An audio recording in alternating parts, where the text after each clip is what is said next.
महाराष्ट्राच्या राजकारणात गेल्या काही दिवसांपासून एकच शब्द सतत चर्चेत आहे, ऑपरेशन टायगर। उपमुख्यमंत्री एकनाथ शिंदे यांच्या नेतृत्वाखालील शिवसेना पुन्हा एकदा उद्धव ठाकरे यांच्या शिवसेनेला मोठा धक्का देणार का? ठाकरे गटातील काही खासदार संपर्कात आहेत का? पक्षात पुन्हा एकदा मोठी फूट पडणार का? अशा अनेक चर्चांनी राजकीय वातावरण तापलं आहे। या सर्व घडामोडींच्या पार्श्वभूमीवर उद्धव ठाकरे यांनी मातोश्रीवर पक्षाच्या खासदारांची तातडीची बैठक बोलावली। वरकरणी ही एक नियमित संघटनात्मक बैठक वाटत असली तरी प्रत्यक्षात ती ठाकरे यांच्या नेतृत्वाची एक मोठी लिटमस टेस्ट ठरली असंच म्हणावं लागेल।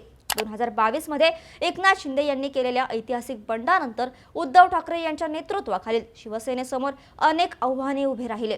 पक्षाचे बहुसंख्य आमदार गेले, नंतर अनेक खासदार, नगरसेवक, जिल्हा प्रमुख आणि स्थानिक पदाधिकारी यांनीही शिंदे गटाची वाट धरली। मात्र लोकसभा निवडणुकीत अपेक्षेपेक्षा चांगले यश मिळाल्यामुळे ठाकरे गटाला नवसंजीवनी मिळाली होती। त्यामुळे आता पक्ष स्थिरावतो आहे असं वाटत असतानाच अचानक ऑपरेशन टायगरच्या चर्चांनी पुन्हा एकदा खळबळ उडवून दिली। आता कालच्या बैठकीच्या माध्यमातून झालेल्या लिटमस टेस्टमध्ये ठाकरे खरंच फेल झालेत का?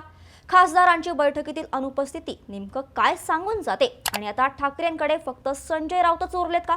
या सर्वांचा सविस्तर आढावा या व्हिडिओच्या माध्यमातून घेणार आहोत। नमस्कार, मी मृदुला आणि तुम्ही पाहताय थोडक्यात। ऑपरेशन टायगरच्या चर्चांना सर्वाधिक हवा मिळाली ती मातोश्रीवरील बैठकीमुळे। कारण जेव्हा एखाद्या पक्षप्रमुखाला आपल्या खासदारांची तातडीची बैठक बोलवावी लागते तेव्हाच राजकारणातील अनेकांच्या भुवया उंचावतात।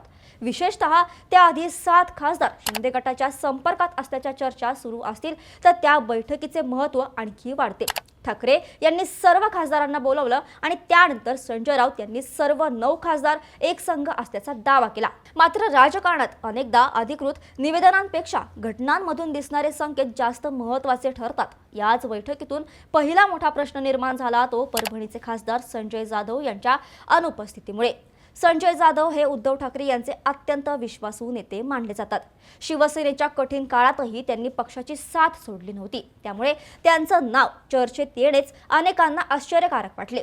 त्यांनी मतदारसंघात अधिक मासानिमित्त सुरू असलेल्या धोंडे जेवण कार्यक्रमामुळे मुंबईत येता येणार नसल्याचं कळवलं। हे कारण वरकरणी रास्त वाटत होतं, पण त्यानंतर काही तासातच घडलेल्या दुसऱ्या घटनेने संपूर्ण चर्चेला वेगळं वळण दिलं। परभणी हिंगोली विधान परिषद निवडणुकीच्या पार्श्वभूमीवर महाविकास आघाडीची महत्त्वाची बैठक आयोजित करण्यात आली होती। या बैठकीत अंबादास दानवे, काँग्रेसचे खासदार कल्याण काळे, राष्ट्रवादी काँग्रेस शरद पवार गटाचे स्थानिक नेते तसेच ठाकरे सेनेचे अनेक पदाधिकारी उपस्थित होते। मात्र संजय जाधव या बैठकीलाही अनुपस्थित राहिले। यामुळे राजकीय वर्तुळात अनेक प्रश्न उपस्थित झाले। मुंबईला जाणं शक्य झालं नाही हे एक वेळ समजून घेता येईल, पण स्वतःच्या मतदारसंघाशी संबंधित आणि विधान परिषद निवडणुकीच्या दृष्टीने महत्त्वाच्या बैठकीलाही अनुपस्थित राहणं हा केवळ योगायोग कसा असू शकतो? आता या बैठकीत अंबादास दानवे यांनी केलेलं एक वक्तव्य विशेष चर्चेचा विषय ठरले। त्यांनी कोणाचंही नाव न घेता कार्यकर्त्यांना उद्देशून सांगितलं की कोणी तुम्हाला बोलवेल, कोणी सूचना देईल, पण त्यांच्याकडे जाऊ नका।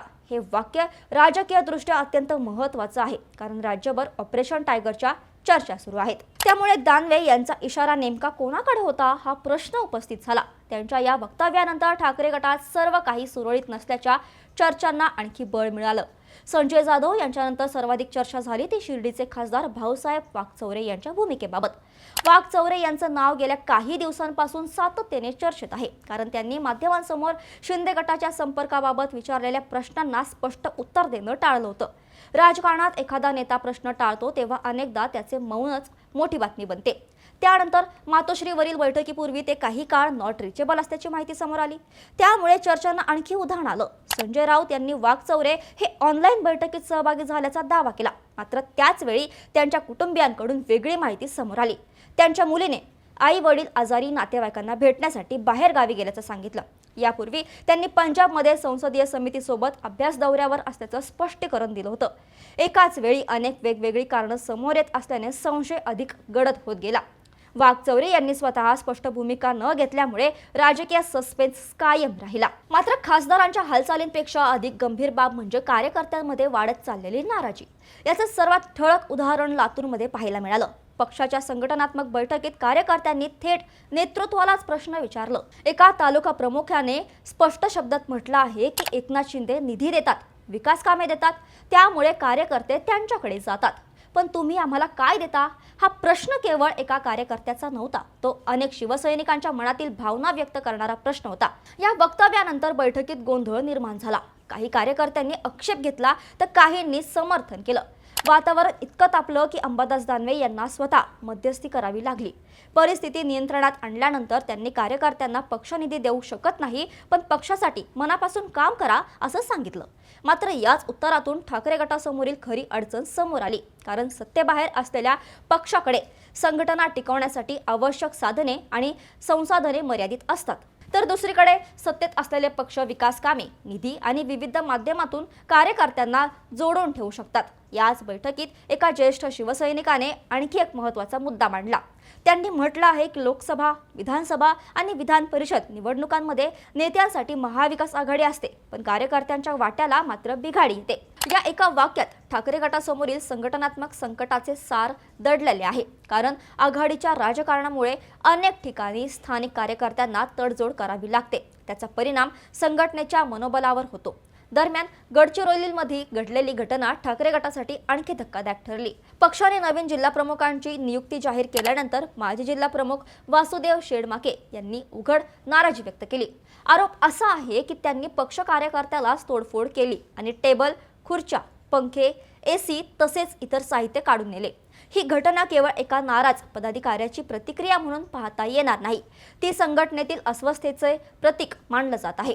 या सर्व घडामोडींच्या पार्श्वभूमीवर देवेंद्र फडणवीस यांची प्रतिक्रिया देखील चर्चेचा विषय ठरली. खासदारांच्या अनुपस्थितीबाबत विचारले असता त्यांनी मिश्किलपणे उत्तर दिलं की कोण येणार आहे, कोण जाणार आहे मला माहीत नाही. बैठक झाली की कोण होतं आणि कोण नव्हतं ते तुम्हीच मला सांगा. फडणवीस यांचं हे वक्तव्य राजकीय टोला म्हणून पाहिलं गेलं. आता सर्वात महत्त्वाचा प्रश्न म्हणजे उद्धव ठाकरे खरोखर लिटमस टेस्टमध्ये फेल झाले आहेत का? वस्तुस्थिती अशी आहे की आजच्या घडीला ठाकरे गटातील एकाही खासदाराने अधिकृतपणे पक्ष सोडलेला नाही. सर्व खासदार पक्षासोबत असल्याचा दावा नेतृत्वाकडून केला जात आहे. त्यामुळे तात्काळ फूट पडली असं म्हणणं चुकीचं ठरेल. मात्र दुसरीकडे संजय जाधव यांची दुहेरी अनुपस्थिती, भाऊसाहेब वागचौरे यांच्या भोवतीचे गुड, लातूरमधील कार्यकर्त्यांची उघड नाराजी, गडचिरोलीतील तोडफोड आणि सातत्याने सुरू असलेल्या ऑपरेशन टायगरच्या चर्चा या सर्व गोष्टी दुर्लक्ष करण्यासारख्या नाहीत. राजकीय दृष्टिकोनातून पाहिलं तर ही फक्त खासदारांची परीक्षा नाही, ही उद्धव ठाकरे यांच्या नेतृत्वाची, त्यांच्या संघटन कौशल्याची आणि पक्षाला एकत्र ठेवण्याच्या क्षमतेची परीक्षा आहे. 2022च्या बंडानंतर पक्ष टिकवण्यात ते यशस्वी झाले, पण आता आव्हान वेगळं आहे. यावेळी केवळ आमदार किंवा खासदार नव्हे तर कार्यकर्ते, पदाधिकारी आणि स्थानिक नेतृत्व यांच्यातील अस्वस्थतेलाही उत्तर द्यावं लागणार आहे. म्हणूनच सध्या तरी अंतिम निकाल लागलेला नाही, पण एवढं मात्र निश्चित आहे की ऑपरेशन टायगर यशस्वी होईल की नाही यापेक्षा मोठा प्रश्न आता असा आहे की उद्धव ठाकरे आपल्या पक्षातील वाढत्या अस्वस्थतेवर नियंत्रण मिळवू शकतात का? कारण जर खासदार टिकले पण कार्यकर्ते नाराज राहिले तर भविष्यातील निवडणुकांमध्ये त्याची मोठी किंमत मोजावी लागू शकते. आणि जर कार्यकर्त्यांचा विश्वास ढासळू लागला तर कोणतेही नेतृत्व कितीही मजबूत असले तरी त्याची राजकीय परीक्षा कठीण ठरते. यामुळेच महाराष्ट्राच्या राजकारणात पुढील काही दिवस अत्यंत महत्त्वाचे ठरणार आहेत. ऑपरेशन टायगर खरोखर अस्तित्वात आहे की तो फक्त राजकीय दबाव तंत्राचा भाग आहे हे भविष्यात स्पष्ट होईल. मात्र सध्याच्या घडामोडी एक गोष्ट नक्की सांगत आहेत, उद्धव ठाकरे यांच्यासाठी ही केवळ राजकीय लढाई नाही तर स्वतःच्या नेतृत्वावरील विश्वास टिकवण्याची सर्वात मोठी लिटमस टेस्ट आहे. म्हणून आता या बैठकीनंतर ठाकरेंकडे फक्त संजय राऊतच उरलेत का असा प्रश्न राजकीय वर्तुळात विचारला जातोय. तुम्हाला काय वाटतं? उद्धव ठाकरेंची शिवसेना पुन्हा एकदा फुटून त्यांचं राजकारण आणखी धोक्यात आणू शकते का? तुमचं मत आम्हाला कमेंट्समध्ये नक्की सांगा आणि अशाच घडामोडींसाठी थोडक्यातला फॉलो आणि सबस्क्राईब करायला विसरू नका.